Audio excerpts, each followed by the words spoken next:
हाँ बच्चों, आज हम क्लास 10 के प्राथमिक गणित भाग 2 सुगम गणित जिसे कहते हैं प्रश्नावली 2C का हम क्वेश्चन बनाने जा रहे हैं। जिसमें फर्स्ट क्वेश्चन है कि ए की उम्र बी की उम्र की 4 गुनी है। ए की उम्र बी की उम्र की 4 गुनी है।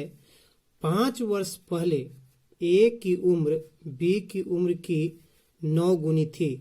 कथनों के समीकरण को लिखें। इसमें हमको समीकरण लिखना है, तो हमको सबसे पहले क्या करना होगा कि इसमें ए और बी की मान मानना होगा। ए और बी का वैल्यू ज्ञात करना होगा। कैसे मानेंगे यहाँ पे देखेंगे। तो यहाँ पर सोल्व में लिखना पड़ेगा ना। क्या लिखे पहले, माना कि ए की उम्र x तथा बी की उम्र y है। अब देखिए, ए की उम्र बी की उम्र माना कि ए की उम्र कितना है, x वर्ष है। x वर्ष कर सकते हैं, x वर्ष है तथा बी की उम्र y वर्ष है। अब यहाँ से पता कि ए की उम्र जो ए की उम्र है, जो ए की उम्र x है, तो ए की उम्र बी की उम्र की 4 गुनी है। बी की उम्र की 4 गुनी, तो ए की उम्र बी की उम्र से, तो बी की उम्र से 4 गुनी, मैंने आपस में कब बराबर रहेंगे, x के s से 4 गुना से कर दें, तो ए की उम्र बी की उम्र से 4 गुनी है। तो यहाँ पर हम कर देंगे इक्वेशन फर्स्ट। फिर अब क्या कहता है, 5 वर्ष पहले ए की उम्र, तो 5 वर्ष पहले, तो 5 वर्ष पहले 5 घटाएंगे, 5 वर्ष पहले ना तब घटता है, और 5 वर्ष बाद रहेगा तो जुटेगा। तो इसमें भी 5 वर्ष पहले बी की उम्र, तो बी की उम्र मान लो लिखते हैं, तो बी की उम्र y इस 5 दोनों में से 5 5 साल, 5 साल पहले, तो 5 साल पहले तो x में भी घटेगा और y में भी घटेगा। तो 5 साल पहले क्या कर रहा है कि 5 वर्ष पहले ए की उम्र बी की उम्र की 9 गुनी थी, और फिर ए की उम्र बी की उम्र की 9 गुनी, मतलब ए 9 गुनी है, तो इक्वल करने के लिए यहाँ से हम लोग 9 से मल्टीप्लाई कर देंगे। अब देखते हैं, तो यहाँ पर x माइनस 5 बराबर 9y माइनस 5, इसलिए यहाँ पे अब हम लोग हल तो करना है हमें, तो ये तो हमारा यही इक्वेशन के रूप में आ गया, इक्वेशन के रूप में आ गया आंसर। तो अगला क्वेश्चन की ओर चलते हैं। अब चलिए बच्चे, क्वेश्चन नंबर 2 देखेंगे। 2 अंकों की एक संख्या है, अंकों का योगफल 6 है। अंकों उलट जाने से जो नई संख्या बनती है वह पहली संख्या की 7/4 गुनी है।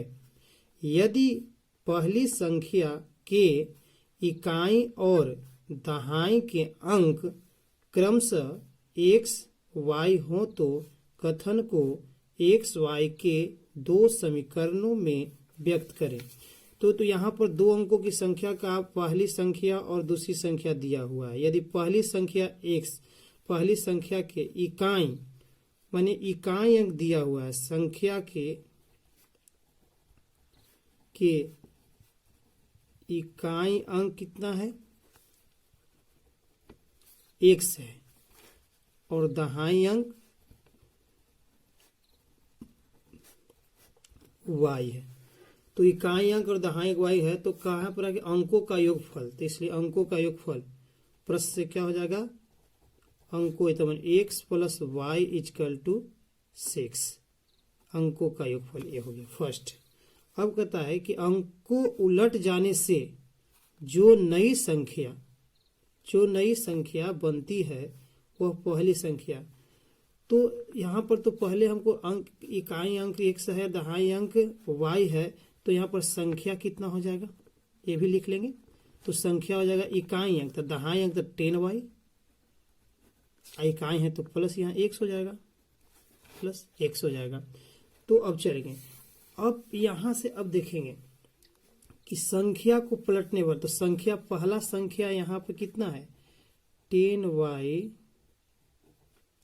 प्लस x लिख देते हैं, अब दोनों को बराबर कर लेते हैं। अब प्लस पलटने पर संख्या, तो पलटने पर संख्या कितना हो जाएगा 10। यहाँ पर पलटने पर लिख सकते हैं कि पलटने पर संख्या कितना होगा जी, ये 10y है तो खाली 10x अब प्लस y हो जाएगा। तो यहाँ लिखेंगे 10y 10x प्लस y। अब कौन के गुनी है जो देखेंगे, यहाँ पर कहता है वह पहली संख्या की 7 गुनी है। पहली संख्या की, ये जो है दूसरी संख्या पलटने पर पहली संख्या की ये 7 गुनी है, माने 7 से गुना करेंगे तब वो आपस में बराबर हो जाएगा। यही इक्वेशन हो गया, यही हमको लाना था।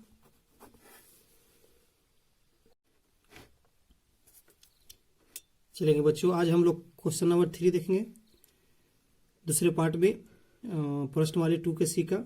चलेंगे, किसी भिन्न के अंश और हर में 1 जोड़ने पर वह 4 के बराबर हो जाता है, और यदि उसके अंश और हर में 1 घटा देने पर 7 के बराबर हो जाता है, तो कथनों को समीकरण बनाना है। तो बहुत अच्छा से, कोई दिक्कत नहीं, बहुत अच्छा से समझेंगे हम लोग हल। तो अंश और हर, तो सबसे पहले क्या हम लोग करेंगे कि माना कि भिन्न का अंश x और हर को मान लेंगे y, तो भिन्न कितना हो जाएगा, भिन्न बराबर x बटा y। अब क्या कहता है कि भिन्न के अंश और हर में 1 जोड़ने पर, क्या कह रहा है, भिन्न के अंश और हर में 1 जोड़ने पर, अंश और हर में, तो चलेंगे अंश में और हर में दोनों में 1 जोड़ दिया तो ये किसके बराबर हो जाते हैं, 4 के बराबर। प्रोसेस से यहाँ से चलेंगे ना, तो यहाँ पर से ये तो इक्वेशन के रूप में हो गया। इक्वेशन में यहाँ से हल भी कर सकते हैं। तो यहाँ से मान लो कि ये हो जाएगा क्या, x प्लस 1, इधर से कर दोगे तो 4y प्लस 4y, और यहाँ से तो x माइनस 4y बराबर 4 माइनस 1, अर्थात इसको कर सकते हैं x माइनस 4y बराबर 3। उसी प्रकार सेकेंड में ये हो गया, इक्वेशन फर्स्ट हो गया। अब चलते हैं यहाँ पर सेक क्या है कि और यदि उसके अंश और हर में 1 घटा देने पर, अब अंश और हर में 1 घटाने पर 7 के बराबर है, तो चलेंगे अंश और हर में, तो x बटा y हो गया, उसमें 1 घटाएंगे, इसमें से भी 1 घटाएंगे, अंश में से 1 घटाएं, हर में से घटाएं, और वो 7 के बराबर हो जाते हैं। तो वैसे ही मल्टीप्लाई कर देंगे, तो यहाँ पर हो जाएंगे x माइनस 1, यहाँ पर मल्टीप्लाई करेंगे तो 7y माइनस 7, 7y माइनस 7। चलिए, तो x y को इधर लाइए, तो x माइनस 7 और माइनस 7 है, तो इधर माइनस उधर जाएगा तो प्लस 1 हो जाएगा। तो x माइनस 7y बराबर कितना हो जाएगा जी, -6। इक्वेशन सेकेंड, तो फर्स्ट हमारा इक्वेशन प्राप्त हो गया, हमको इक्वेशन लाना था। चलेंगे बच्चों, अब लोग हम क्वेश्चन नंबर 4 की ओर चलिए। हम लोग बच्चों क्वेश्चन नंबर हम 4 चलेंगे कि 2 kg सेब का दाम, 2 kg सेब और 1 kg अंगूर की कीमत की किसी दिन 160 रुपये पाया गया। 1 महीने बाद 4 kg सेब और 2 kg अंगूर का मूल्य 300 रुपये, तो कथनों के समीकरण है। तो क्या देखे थे हम लोग, सेब का मूल्य पता कर लेंगे और इस दो तो लिखेंगे सोल्व में। माना कि आराम से एकदम समझ के देखिए, एकदम कोई बहुत अच्छा लगेगा, आपको समझते आएगा। माना कि 1 kg सेब का दाम कितना मान लें, 100 रुपया मान लेते हैं, तथा 1 kg अंगूर का दाम y रुपया, 100 रुपया और वाई रुपया। अब प्रश्न से चलेंगे। प्रश्न से क्या कहता है कि 2 kg सेब, तो 1 kg नहीं तो 2 kg सेब का हो जाएगा 2 × 8 तो 2x 2 kg सेब अब प्लस 1 kg अंगूर, तो 1 kg का y हो जाएगा अंगूर। 2 kg सेब और 1 kg तो 2 kg हो गया सेब का दाम, और 1 kg सेब दोनों को मिला कितना रुपया हो गया जी 160 रुपया। तो यहाँ से इक्वेशन फर्स्ट के रूप में कर देंगे। उसी प्रकार का 1 महीने बाद 4 kg, तो 4 kg x 4 kg सेब अब प्लस 2 kg क्या है अंगूर का, दोनों का दाम, ये दाम हो गया मिल गया 300 रुपया। तो यहाँ पे छोटा कर सकते हैं, 2 कॉमन ले लेंगे तो 2x प्लस ये y हो जाएगा इक्वल टू 300, तो 2 से कट जाएगा ना 150, तो 2x प्लस y बराबर 150, ये इक्वेशन के रूप में हमें प्राप्त हो गया। यही लाना था। चलेंगे अगला क्वेश्चन 5 की ओर चलते हैं। चलिए बच्चों हम लोग क्वेश्चन नंबर 5 देखते हैं। 5 की ओर चलें।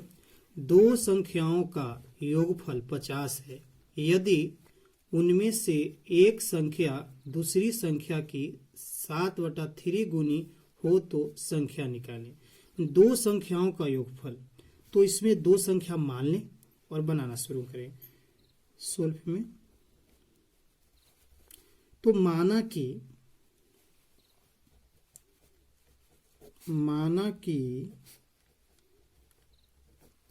पहली संख्या x मान लेते हैं तथा दूसरी संख्या y। तो प्रश्न से अब क्या करता है, क्या चलेंगे प्रश्न से। प्रश्न क्या है, दोनों संख्याओं का योगफल, तो दोनों संख्याओं का योगफल, तो दोनों की पहली संख्या x और दूसरी संख्या y, दोनों का योगफल 50 है। इक्वेशन फर्स्ट मान लेते हैं। अब क्या कहता है कि यदि उनमें से एक संख्या, तो मान लिया उनमें से ये एक संख्या हो गया, एक संख्या दूसरी संख्या की 7/3 गुनी है। एक संख्या दूसरी संख्या से, माने ये पहली संख्या दूसरी संख्या से ये 7/3 गुनी है, मतलब कि x जो है 7/x जो है y से ये 7 गुनी है, 7/3 गुनी है। तो इक्वल करने के लिए हम किस में, जो छोटा है उससे गुना कर देंगे या बड़ा में डिवाइड कर देते हैं, तो ज़्यादा बेटर होता है कि हम छोटा में गुना कर दे, दोनों इक्वल हो जाएगा। चलिए तो हो जाएगा 7/3, और क्रॉस मल्टीप्लाई इधर से कर दें तो ये हो जाएगा 3x बराबर ये हो जाएगा 7y, 3x बराबर 7। अब यहाँ से अब इक्वेशन के रूप में लिख सकते हैं कि 3x minus 7y equal to 0, equation second. अब हम इक्वेशन फर्स्ट और सेकेंड को क्या करना सीखिए, जानते हैं, हल करना जानते हैं ना। तो देखिए इसमें क्या, हम सबसे पहले प्लस है ये माइनस है, तो इक्वेशन फर्स्ट सेकेंड को हम सबसे पहले कोई को, चाहे x वाला हो चाहे y वाला हो, उसको हम इक्वल करना जानेंगे।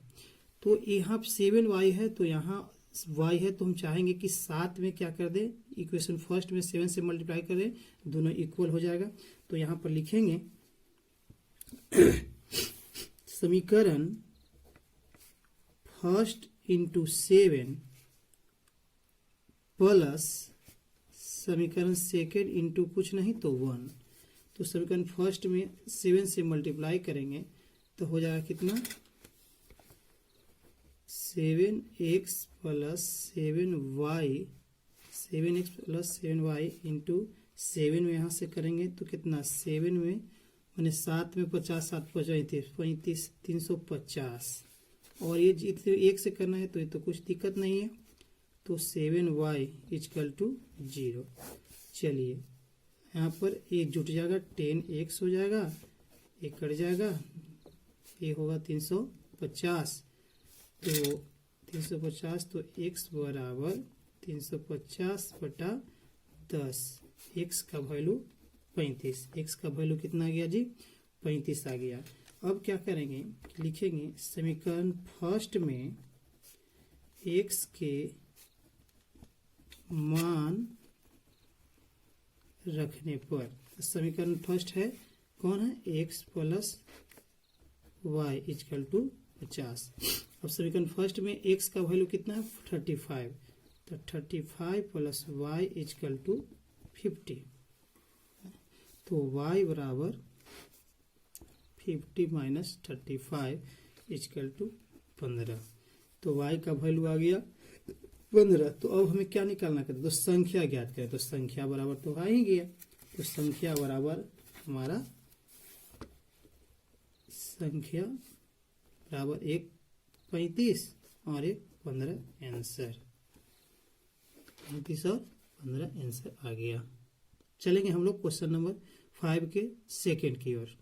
चलेंगे बच्चों, क्वेश्चन नंबर 5 का सेकंड चलते हैं। दो संख्याओं का अंतर 4 है और योगफल 6 है, तो संख्या निकालें। तो बस क्या दिक्कत है, हम लोग हाल में कैजुअल में क्या करेंगे कि माना कि दो संख्या है तो कोई एक पहली संख्या एक दूसरी संख्या, तो माना कि पहली संख्या x है और दूसरी संख्या y, या बड़ी संख्या, बड़ी या छोटी संख्या भी मान सकते हैं इसको।